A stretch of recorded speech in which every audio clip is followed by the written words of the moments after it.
All set. May I start?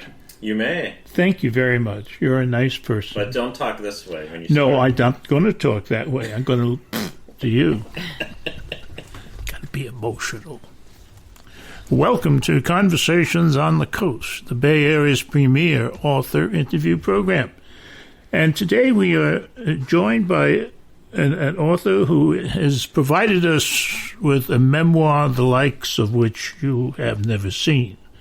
It is called The Burn Zone.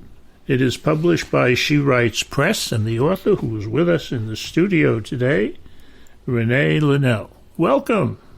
Thank you, Jim. It's so nice to be here. You know, in reading your book, you mentioned many times that you spend significant time each year in California, but you never mentioned San Francisco that I can remember. It seems to me you're a Southern California person. I am a Southern California person. I love to surf, so I prefer warmer water. Oh, that's true. I mean, this water, never mind this water up here. There is a point early in the book where you list jobs you have had.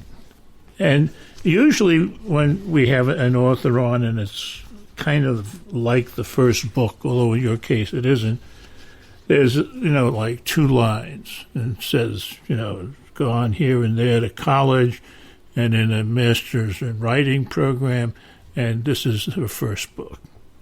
Well, here it says, until this point in life, my professional careers had been massage therapist, bikini and surf model, personal trainer for about a day, never mind, I'm not going to ask about that, an Argentine tango dancer with brief stints as a booze cruise ticket salesperson, a barista, and a cliff diver in Hawaii. I had never had a corporate job, and the idea of it intimidated me. I didn't believe I was capable. Plus, I had the added pressure of wanting to do things perfectly for Lakshmi. Wow. That's a very interesting life you've had.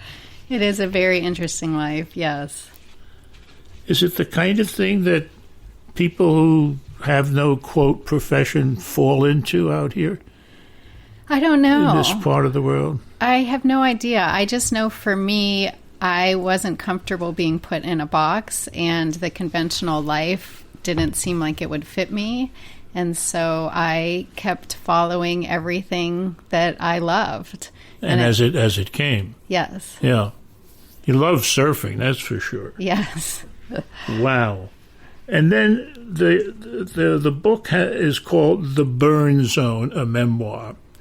Now, you give several definitions of the burn zone. The most inadequate, I think, is the one where you say that the burn zone is that place in the auditorium when Lakshmi is speaking or presenting where you're as close as you can get. Yes. That's the burn zone. Yes. Give me another definition. Well, another definition, as I went through this journey, I realized that when we live a life that's not authentically ours, if we're lucky, life comes along and shatters us.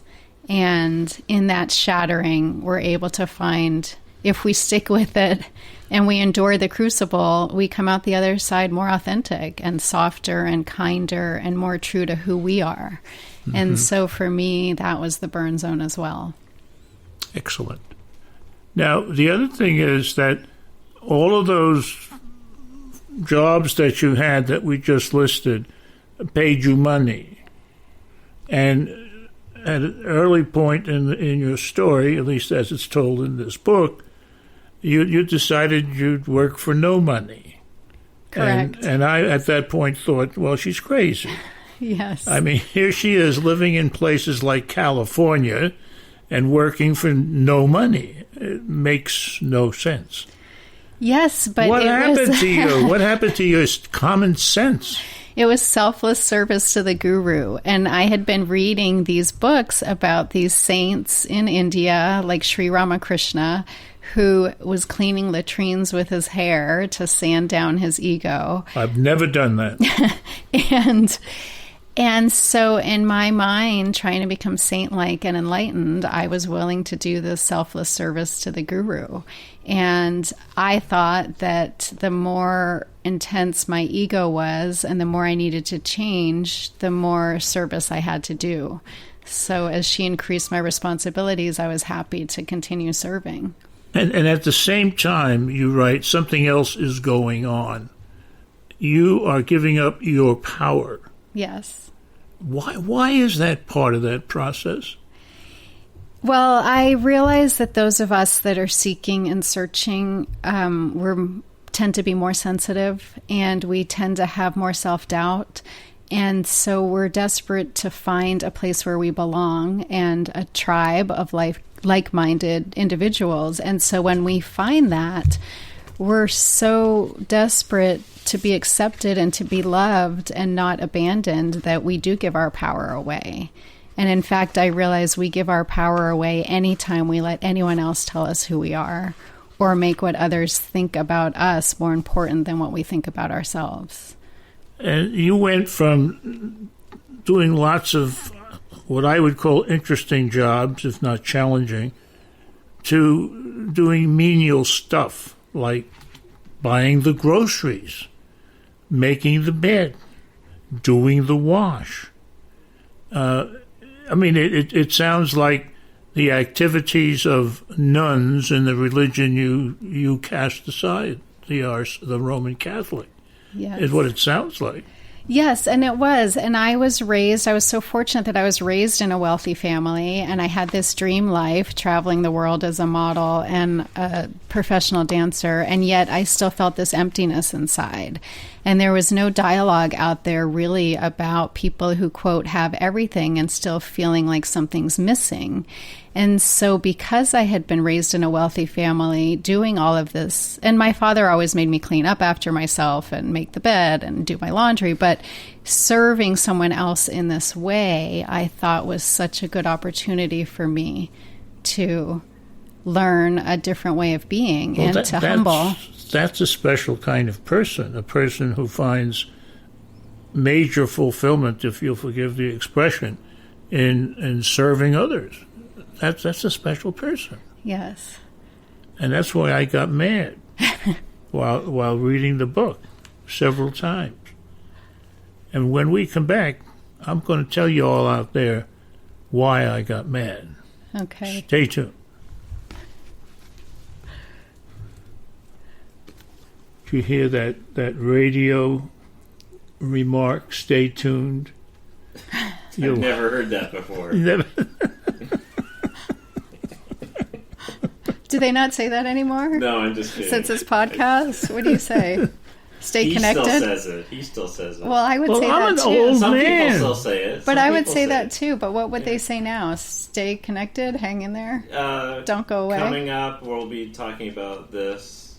See you at the ashram. I still hear it. Stay tuned. People don't say tuned anymore, though. They say, like... Stay hooked up. You can't say that either. Or we'll be back. Or, we'll be back. Yeah. Well, don't go away. We'll be back. Yeah, which I don't like anyway. I tuned is just as good as that to me, so... I think the only thing that makes sense is to say, stay with us. You lucky son of a gun. I gotta get you a table lamp, huh? No, we're going to have to do something with my eyes. These are brand new glasses. But there's not much light in here. Like, you should have a little table lamp. We got light up there. Like a portable, those little desk ones that you just... Always adding to the expense. You're like Lakshmi. You got one right over there.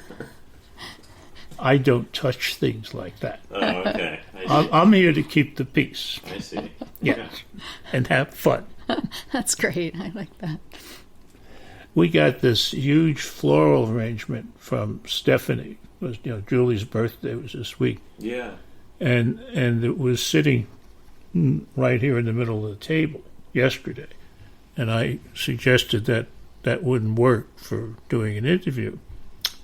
And so last night I was doing something, and then I came in here and I said, I can't find the flowers.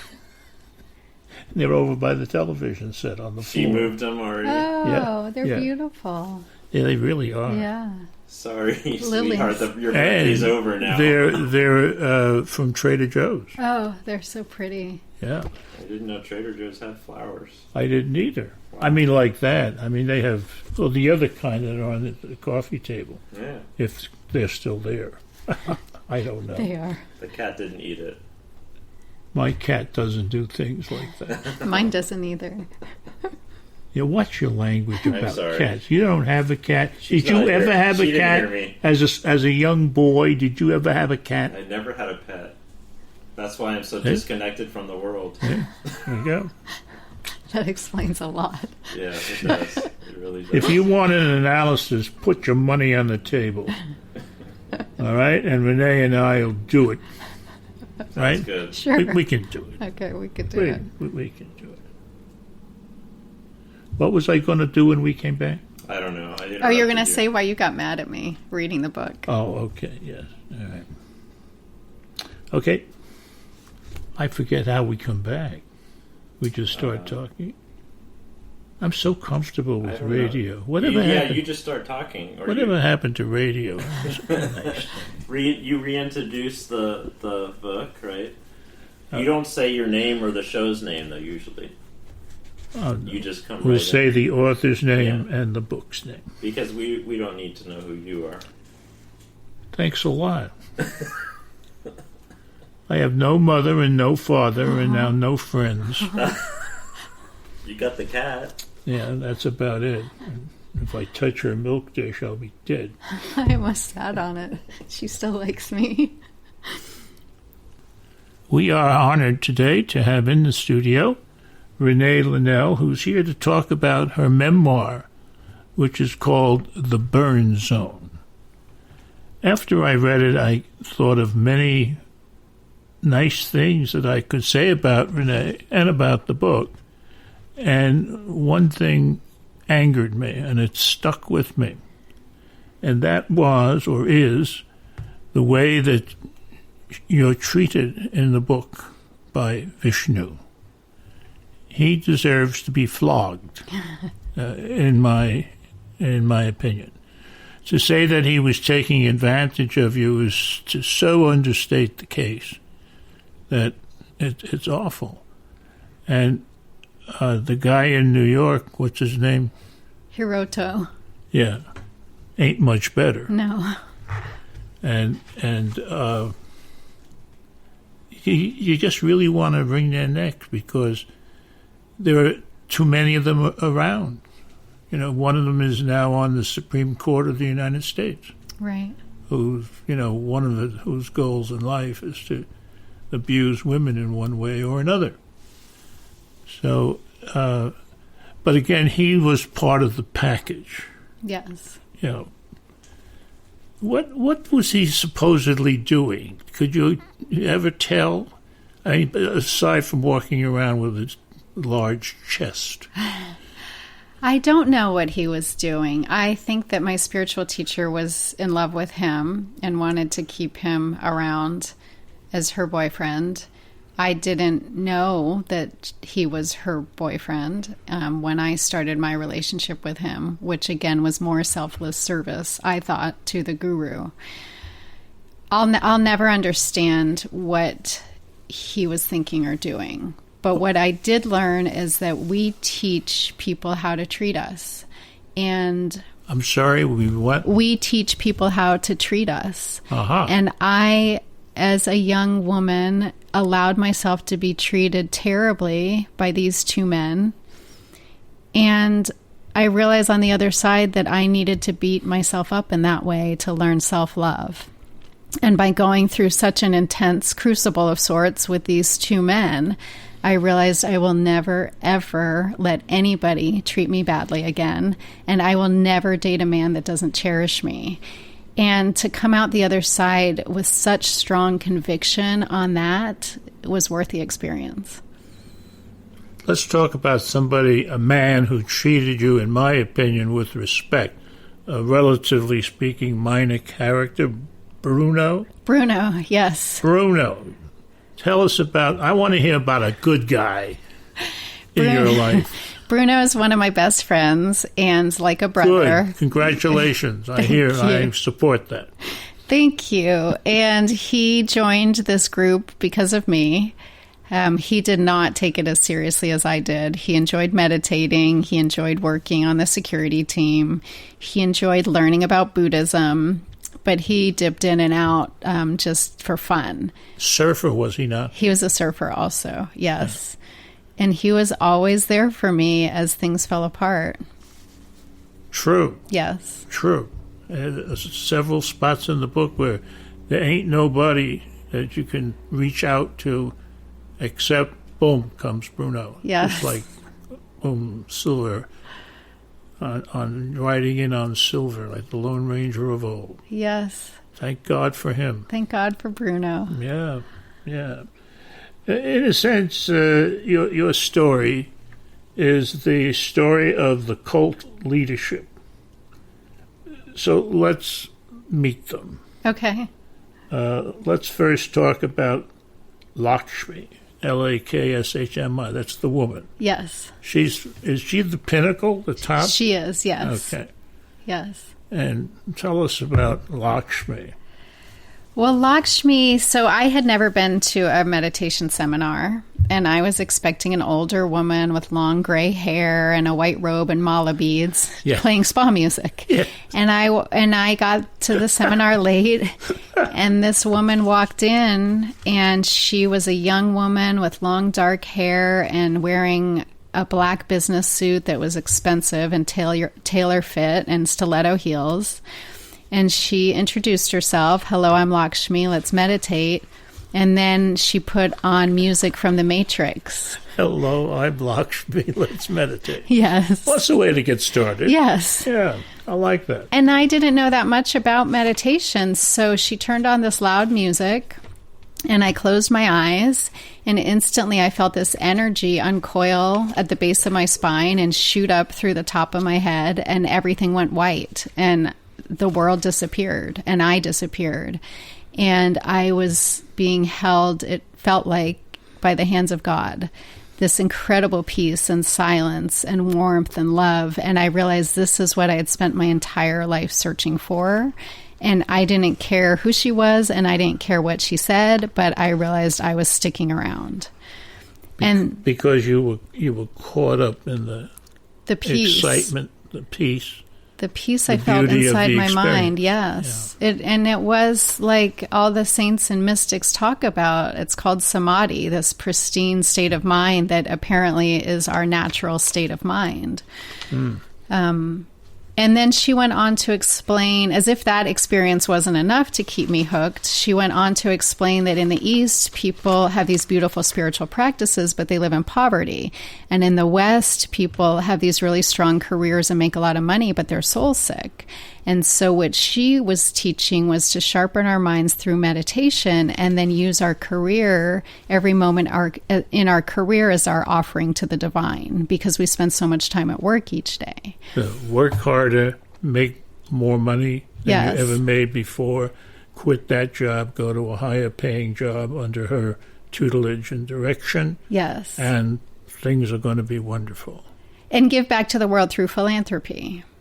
And so I thought, okay, I never had a strong mother figure. My father died when I was 15. I never really had parental guidance after 15 years old. And here was this woman who was not only going to teach me how to live in peace, but she was also going to teach me how to have a fabulous career. What more could I want? Exactly. My goodness. And off you went. And off I went. Off you went. Well, let's jump past Vishnu to Hiroto. Okay. Because Hiroto comes into your life later. You're now in New York, away from the West Coast. And this guy is great at karate instruction. Yes. And you decide to go into business with him. Yes. He ain't got a nickel. Exactly. Yeah, and you got the money, and he takes you for all you're worth. Yes, a lot Not of it. just financially. Right. not just financially, but spiritually, Right. psychologically, Right. and so on. And you put all the money in, and he calls you up on the phone and says, "You owe me $58,000. I need it right away." Right. Another fine choice of a man. And what happens when we no longer listen to our own intuition and internal guidance? And that was where I was at this point in the path. Okay. We're going to get to a good place in this young woman's life. Trust me. We'll be back soon. What a splendid break that was. Well, I'm proud of my breaks. Sorry. Back soon, yeah. I'm sorry if you don't like it. I do. Oh, okay. I hope they don't leave too long, though, because it's only about 10 seconds. Oh. Well, I'll talk faster.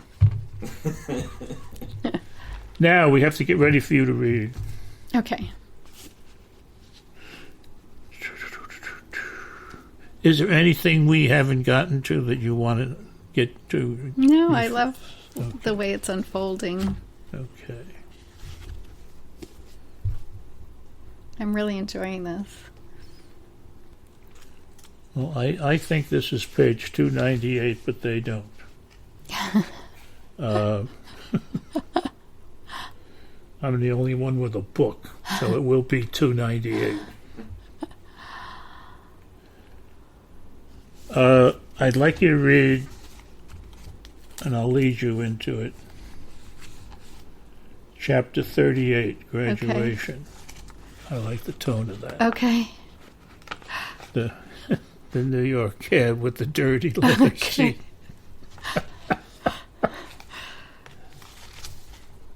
We may go out on this. I don't know. We'll see how it develops. Oh, and you must take out the f***ing will be deleted. I was wondering about that. Should I say effing? Because I remember there's an F-bomb in there. You could say effing. I don't know if there's any rules with this. I'll say effing. Except, yeah. Because it feels to me a little harsh now. I can bleep it out, or you could just do that, yeah. Effing is nice. Yeah, it's funny. That's classy. I like effing. Well, and it's funny when you said you wanted me to read this, the first thing my mind went to is there's an F-bomb in that chapter. See? You see how this woman is awake. She's alert. She's the best Unlike producer us. we've ever had. She's a better producer than me. She's what? She's a great producer. Oh. She's thinking about all these things. Did you want to get a sandwich or Maybe something? I could. No, the only thing that I try to take care of them. I think one or two of the sites makes you click a thing if there's like an explicit. Well, let's say effing. I'll just say effing. It doesn't feel. It's not even explicit. I mean, it's one word. It doesn't feel appropriate. Yeah, it felt fine. appropriate when I was. Whatever you want to do. I'll say effing. It was late at night. You were writing it. You were perspiring a little bit. I was almost done. Little Chardonnay. Son of a and she took out son of a and left in. That's how it happened. So, I mean, I know writers and how they work. I've been in this business for a long time. Yeah. Real long time. Okay. The Burn Zone, a memoir. That's our topic of thought and discussion today. We are pleased to have with us the author, Renee Linnell, and we recall with pride it's published by She Writes Press. One of the better new names in publishing, I would say. I want to go back just for a short time to the guy I hate the most, Vishnu. How does a guy who's so screwed up and nasty and angry and abusive become second in command in a cult? Does he have money? You know, that's a great question. And I think that a lot of cults are actually led by narcissists. And I think that there's an interesting combination between narcissists that crave power and devotion and then wounded soul seekers that crave some sort of father figure or spiritual leader. Mm-hmm. And because I was one of them, don't believe in ourselves, then when we end up at the feet of somebody who tells us we're not good enough and that they can show us how to be like them, we just let them do it. And again, what I learned is it's self-love to stay away from narcissists. But there are a lot of narcissists out there that really do prey on that particular wound in the human psyche. And that's how he ended up where he was. And the problem for you or persons on the other end of that relationship is that they get disliked also. Right. I was, ready to tell you where to go also. Right. Thank you. How dumb can you be? Right, exactly. Over and over and over again, thing. the same behavior. Yes. Yeah. Yeah. It's a sad, sad situation. It is. It really, really is.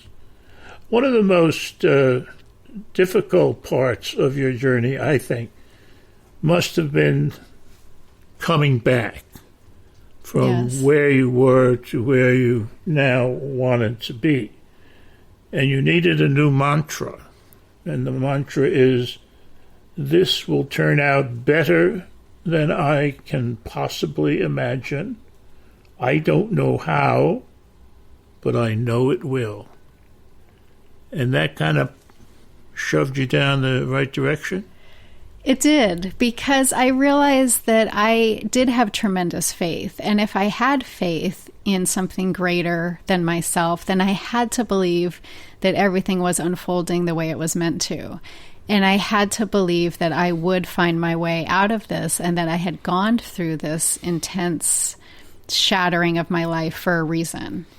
And so I chanted that mantra to myself constantly. That's a very difficult thing to live the truth that what's happening to you is your life. And whether it's bright or dark, it's yours. And in order to do anything with it, enjoyable, progressive, you have to own it. Yes. Even if it stinks for a while.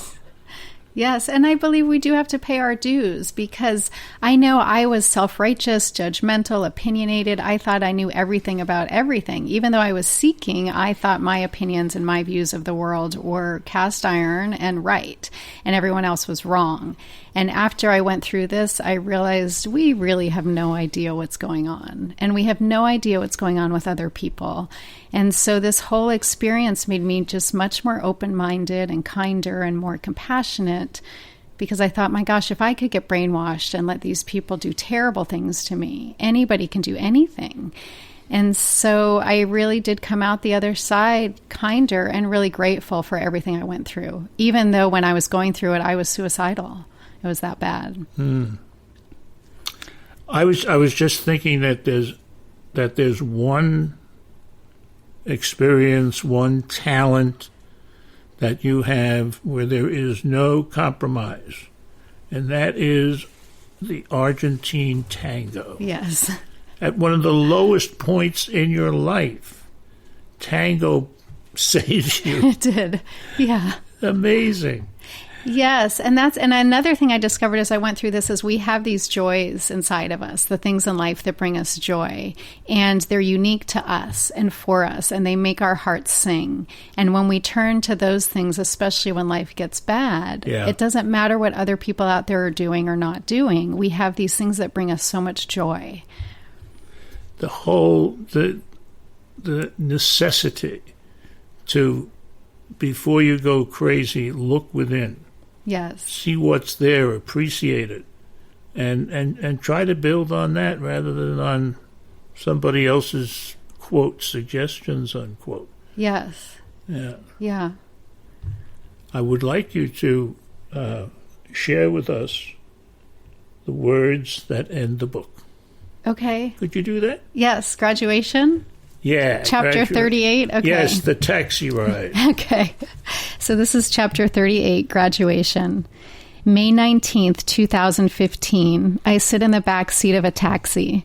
bumping along FDR Drive on the east side of Manhattan. I have just landed at LaGuardia Airport and am on my way to a hotel in Soho. A huge smile spreads across my face. I did it. I effing did it.